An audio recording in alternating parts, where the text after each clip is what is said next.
कभी आपने सोचा है कि आपको नींद क्यों आती है? बहुत सारे पेशेंट होंगे जो कि इंसोम्निया से परेशान रहते हैं, मतलब कि उनको नींद नहीं आती। कुछ लोग ऐसे होते हैं जिनको ज़्यादा नींद आती है, कुछ लोग ऐसे होते हैं जिनको पूरे दिन थोड़ी थोड़ी नींद आती रहती है, कुछ लोग ऐसे होते हैं जिनको नींद तो बहुत आती है लेकिन गहरी नींद नहीं आती। मतलब बहुत सारे लोग हैं जो कहीं ना कहीं किसी ना किसी रूप में नींद की प्रॉब्लम से परेशान रहते हैं। ठीक है। अब हम समझने की कोशिश करते हैं कि आफ्टर ऑल नींद आती क्यों है। जब आप इस कारण को समझ लोगे तो आप अपने स्लीप का जो आपका पैटर्न है उसको समझ सकोगे और उसके हिसाब से आप अपनी लाइफ स्टाइल में चेंज कर पाओगे। आयुर्वेद में नींद का वर्णन बहुत ज़्यादा इंपॉर्टेंट बोला गया है, बहुत ज़्यादा। मतलब जैसे किसी को घर को बनाने के लिए तीन जो मेन खंभे होते हैं, ठीक है, वो कहलाते हैं त्रिस्तंभ। लेकिन उसके बाद के जो सेकंड नंबर के हैं उनको बोलते हैं त्रि उपस्तंभ, सेकंड नंबर पे। इस ये जो उपस्तंभ हैं ये आहार, निद्रा और अब्रह्मचर्य कहलाते हैं।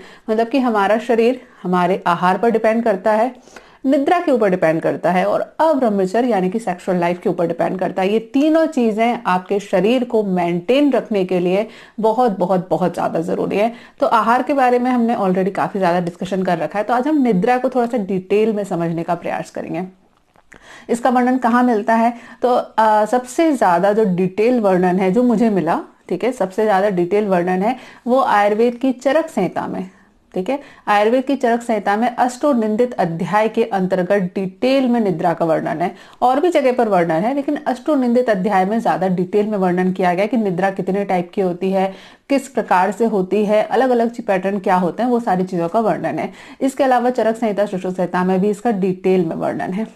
अब पहले यार समझ लो कि नींद आती क्यों है। आयुर्वेद में इसकी एक डेफिनेशन बताई गई है। ठीक है, अब डेफिनेशन को थोड़ा सा फिर से यहाँ पर पॉज करते हैं, थोड़ा सा एक अलग कॉन्सेप्ट पर आते हैं। आयुर्वेद के सिद्धांत अनुसार समस्त प्रकार के जो ज्ञान प्राप्त होता है, जो भी हम अनुभव करते हैं, उसका जो अधिकरण होता है, जो स्टोर करके रखता है, सारी नॉलेज, सारे एक्सपीरियंस को स्टोर करके रखता है, वो होता है आत्मा। ठीक है, अब जो लोग बिल्कुल आत्मा के कॉन्सेप्ट को नहीं मानते उनके लिए आयुर्वेद समझना थोड़ा सा इम्पॉसिबल है। तो जो आत्मा होती है ये समस्त ज्ञान का अधिकरण होता है। सभी प्रकार के जो ज्ञान है वो आत्मा के पास रहते हैं, लेकिन आत्मा खुद कुछ नहीं कर सकती। ठीक है, अगर उसके पास शरीर नहीं है तो वो कुछ नहीं कर सकती, वो पैरालाइज फॉर्म में है, वो कुछ नहीं कर पा रही। ज्ञान सारा उसके पास रहेगा लेकिन वो काम कुछ नहीं कर सकती। तो आत्मा को ज्ञान की जब इच्छा चाहिए होता है कि इसको नॉलेज चाहिए, नॉलेज चाहिए, उसको ज्ञान चाहिए, ज्ञान चाहिए, तो वो कैसे काम करती है? आत्मा कांटेक्ट करता है मन के साथ में। हमारे एक पास मन होता है जो कि समस्त चीजों को, इंद्रियों को मेंटेन रखने का काम करता है, समस्त इंद्रियों के बीच में कोऑर्डिनेशन बनाने का काम करता है। तो पहला हो गया ज्ञान का अधिकरण आत्मा। ये आत्मा मन के साथ में कांटेक्ट करती है, ये मन इंद्रियों के साथ में कांटेक्ट करता है। हमारे प्रकार 10 इंद्रियां होती हैं, हम देखते हैं, सुनते हैं, बोलते हैं, ये सब इंद्रियां हैं हमारी, इनके साथ में कांटेक्ट करता है। फिर इंद्रियां इंद्रियों के जो विषय होते हैं उससे कांटेक्ट करती हैं। जब ये पूरा क्रम लाइन से रहता है तब आपको ज्ञान प्राप्त होता है, आत्मा को ज्ञान प्राप्त होता है, तभी हमको एक्सपीरियंस होता है। जैसे फॉर एग्जांपल यदि हम पढ़ाई कर रहे हैं लेकिन हमारा मन पढ़ाई में नहीं है तो फिर वो आपको ज्ञान नहीं मिलेगा। आप पढ़ रहे हो, आप एक्टिविटी कर रहे हो, लेकिन वो आपको नॉलेज नहीं मिलेगी। सेम इसी प्रकार के आपका मन तो बहुत है पढ़ने का, लेकिन आपकी इंद्रियां वो काम नहीं कर पा रही हैं, आपको अच्छे से दिखाई नहीं दे रहा है, अच्छे से सुनाई नहीं दे रहा है, तो भी आपको ज्ञान नहीं मिलेगा। तो जो ज्ञान का पैटर्न होता है वो इस क्रम में काम करता है। ये सारी चीजें एक दूसरे के साथ में कोरिलेट करती हैं और सारी चीजों का सही फंक्शन करना जरूरी है।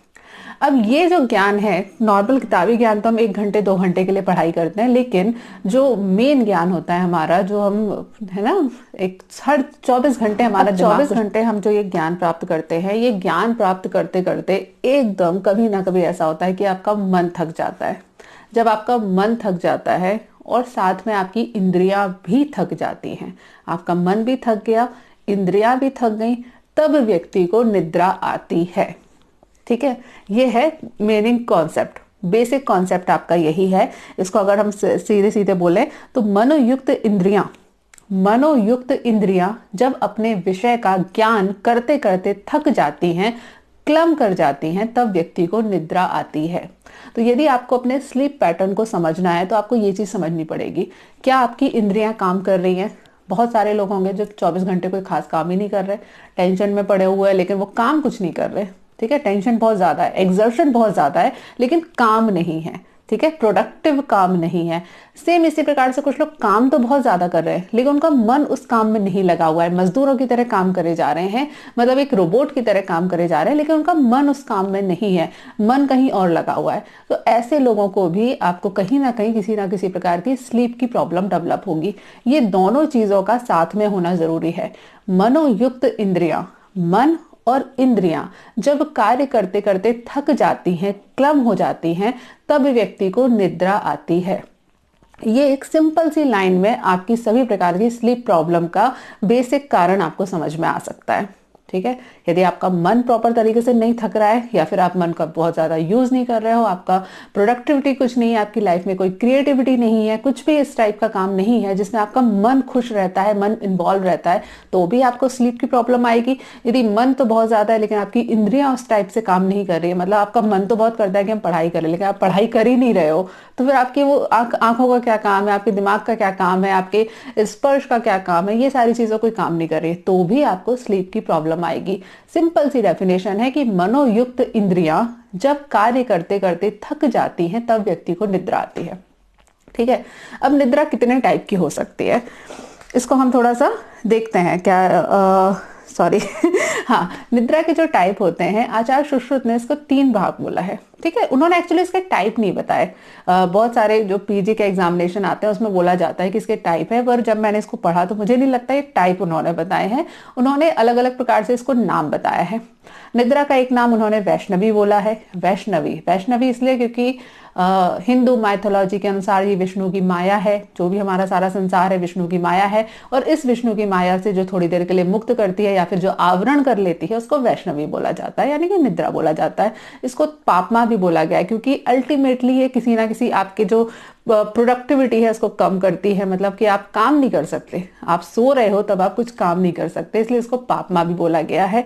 ठीक है, ये इन्होंने पर्याय है, लेकिन बहुत सारे लोग इसको टाइप भी बोलते हैं कि आचार्य सुश्रुत ने कितने टाइप की बताई है, तो बोलते हैं कि 3 प्रकार से बताया है। अब ये पीजी वालों के लिए इंटरेस्टेड है, नॉर्मल जो यूट्यूब वीडियो देख रहे हैं उनके लिए इंपॉर्टेंट नहीं है। अब आपके लिए इंपॉर्टेंट क्या है, आचार्य सुश्रुत ने नींद के 7 प्रकार बताए हैं। सुश्रुत ने नहीं, सॉरी, आचार्य चरक ने। ठीक है, उन्होंने 6 प्रकार बताए हैं, वाग्भट ने उसको एक और करके 7 बोल दिया, लेकिन टोटल मिला के 6 या 7 ही है। ये आपके लिए इंपॉर्टेंट है। ठीक है, ये इसको समझना जरूरी है कि आपको किस प्रकार की नींद आ रही है। पहला टाइप होता है काल स्वभाव निद्रा।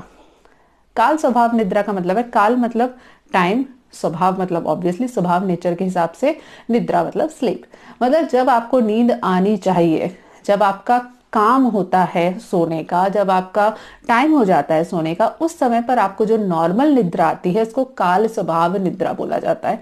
ये नॉर्मल है, अच्छी है, बढ़िया है। दूसरी होती है व्याधि विशेष निद्रा।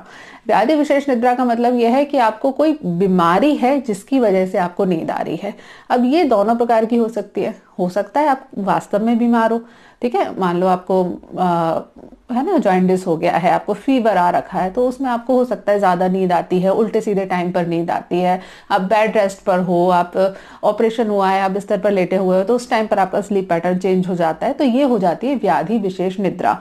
हो सकता है आपको नींद की प्रॉब्लम ही हो, ठीक है, आपको जो मैंने डेफिनेशन बताई थी उसके हिसाब से आप कार्य नहीं कर रहे हो, तो आपका स्लीप पैटर्न ही गड़बड़ हो रखा है कि आपको वास्तव में इंसोम्निया ही डेवलप हो गया है। रात को 3-3 बजे तक आप जगते रहते हो और सुबह 12 बजे तक सोते रहते हो, दिन में आपको नींद आ जाती है, रात में नींद नहीं आती है, ऐसा ऊट पटांग का पैटर्न है, तो इसको बोलते हैं व्याधि विशेष निद्रा। ये प्रॉब्लम वाली होती है।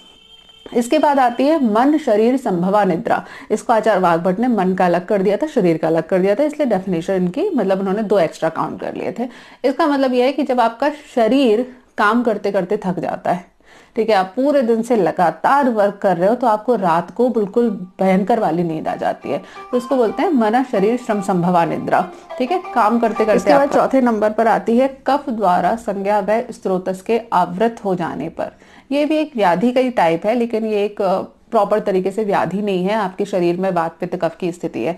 जब आपके शरीर में कफ दोष ज्यादा बढ़ जाता है, ठीक है, कफ ज्यादा बढ़ा हुआ रहेगा और यह कफ आपके संज्ञाव्यय स्रोतस में व्याप्त हो जाता है, तब भी आपको ज्यादा निद्रा आती है। अक्सर देखा होगा ना, सर्दी जुकाम जिनको हो जाता है, या जिनको गले में थ्रोट इन्फेक्शन होता है, या बॉडी में ऐसा लगता है कफ ज्यादा बढ़ा हुआ है, ऐसे लोगों को थोड़ा ज्यादा नींद आती है। नींद नहीं भी आती है तो बिना कारण के थोड़ा सा सुस्ती सा महसूस करते हैं, तो ये एक निद्रा का टाइप है जो कि नॉर्मल नहीं है, ठीक है। इसके बाद आती है आगंतुज निद्रा। आगंतुज निद्रा का मतलब होता है कि आपको बाहर से कुछ दे दिया। आगंतुज का मतलब होता है बाहर से कुछ आना। आपने कोई टैबलेट खा ली नींद की तो आपको निद्रा आएगी, या फिर आयुर्वेद में चूंकि भूत प्रेत इत्यादि चीजों का भी वर्णन है, जो बाहर की व्याधियां होती है उनका भी वर्णन है डिटेल में। तो इस प्रकार से जब होता है ना, आप इसे साइकोलॉजिकल लेवल से जोड़ सकते हो कि जो कुछ भी बाहर से होता है, जो आपके डायरेक्टली, जिसको आप नहीं एक्सप्लेन कर सकते, वो सारे जो पैटर्न होते हैं वो आगंतुज निद्रा के अंतर्गत आते हैं। ये भी एक तरीके की बीमारी है, ये नॉर्मल हेल्दी नहीं है। और लास्ट में आती है तमोभवा निद्रा। तमोभवा निद्रा का मतलब होता है जो कि मृत्यु के समय आती है, जब आपके शरीर में पूर्णतः तम आवृत हो जाता है, जब वात पित्त कफ रहते हैं और साथ में सत्व रज और तम रहता है। ये तम जो रहता है ये कफ के साथ में संयुक्त हो जाता है और आपके हृदय और मस्तिष्क को आवृत कर लेता है, तब व्यक्ति को अंतिम निद्रा आती है। इसे मृत्यु के साथ में कोरिलेट कर सकते हैं, या फिर कुछ लोग इसको, कुछ आचार्य से कोमा के साथ में भी कोरिलेट करते हैं कि जो व्यक्ति कोमा में चले जाते हैं उनके साथ क्या होता है, उनका कफ बढ़ा हुआ रहता है और तम जो रहता है वो आपकी संज्ञाव्यय स्रोतस को व्याप्त कर लेता है, तो ये हो जाती है तमोभवा निद्रा, ठीक है। ये अलग अलग निद्रा के टाइप है। इसमें से जो काल स्वभाव निद्रा है, यानी कि जब आपको सोना चाहिए, जब आपके शरीर, आपका मन और आपका शरीर, आपकी इंद्रियां ये सारी थक जाती है, उसके बाद एक प्रॉपर समय पर आपको नींद आती है, प्रॉपर ड्यूरेशन के लिए नींद आती है, उसी को सही निद्रा कहा जाता है। उसके अलावा चाहे आपको नींद ज्यादा आ रही है, कम आ रही है, वो सब किसी ना किसी प्रकार की बीमारी को इंडिकेट करते हैं। अगर डायरेक्टली कोई बीमारी नहीं है तो डेफिनेटली लॉन्ग टर्म में आपको कोई ना कोई बीमारी हो जाएगी। लॉन्ग टर्म में क्यों हो जाएगी? क्योंकि ऑब्वियसली हमारा जो शरीर है हमारे इन 3 चीजों के ऊपर बना हुआ है। आहार, निद्रा और अब्रह्मचर्य, ये 3 चीजें हैं जो हमारे शरीर को बनाने का काम करती है। तो यदि आपका नींद का पैटर्न गड़बड़ है तो आपको आज नहीं तो कल किसी ना किसी प्रकार की बीमारी होने ही वाली है। स्लीप बहुत ज़्यादा इंपॉर्टेंट है। अपने स्लीप साइकिल को डेफिनेटली नोटिस करना चाहिए, और यदि इसमें किसी भी प्रकार का कोई आपको गड़बड़ लग रहा है तो उसको जितनी जल्दी हो सके करेक्शन करना ही चाहिए। अपनी लाइफ स्टाइल के अकॉर्डिंग जो भी आपके लिए आइडियल है वही आपके लिए होना चाहिए, उसी तरीके से आपको सोना चाहिए। चलिए आज के लिए इस वीडियो में इतना ही। नेक्स्ट वीडियो में मिलते हैं, तब तक के लिए stay healthy and be happy. Good bye.